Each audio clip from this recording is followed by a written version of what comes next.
Your side investigator and former prosecutor Mahsa Saeidi talked with two local experts today about the strength of the case and where it goes from here. She joins us live in studio. Mahsa?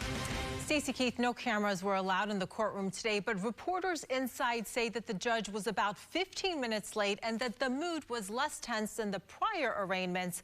But still, so much is on the line tonight for former President Mr. Trump, the man currently crushing his 2024 GOP rivals. A scene once unprecedented, now familiar. Former President Trump heading to court to face criminal charges for the third time.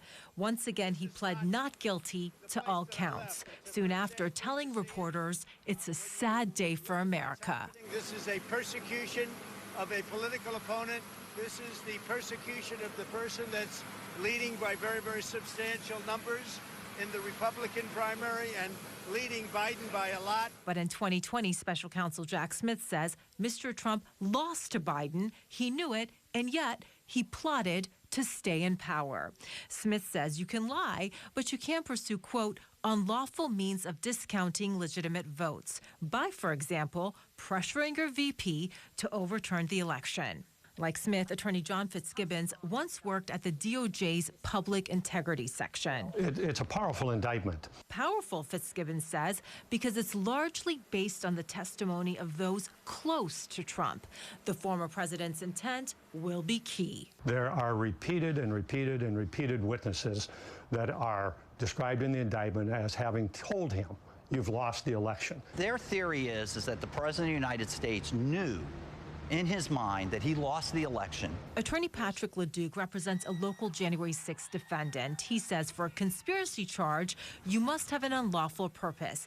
And if the former president believed he won, the case falls apart. What do you say to Americans who believe Mr. Trump tried to destroy our democracy? If we don't start learning how to give one another grace and a little bit of forgiveness, we're going to tear ourselves apart. At the end of the day, I hope that this trial will be televised so all of America can watch it. And that's Mr. Fitzgibbons' message for those who believe that this is in fact a witch hunt. Now, the former president is facing dozens of felonies across 3 cases. So I want to bring you up to speed on all of it. The first hearing for this latest case, the January 6th case, is set for August 28th.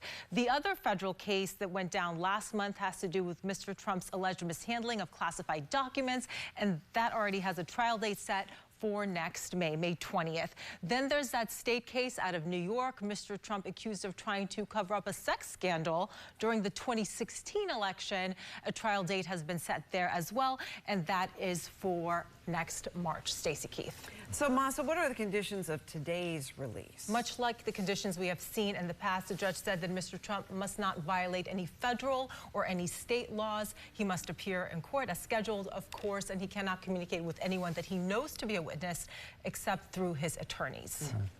I think I'm with Fitzgibbons. If this ever goes to television and this trial it'll be must-see TV. You can't look away at what's happening here on all sides. Thank you, Mahsa. Of course, there is much more to cover on today's developments in the case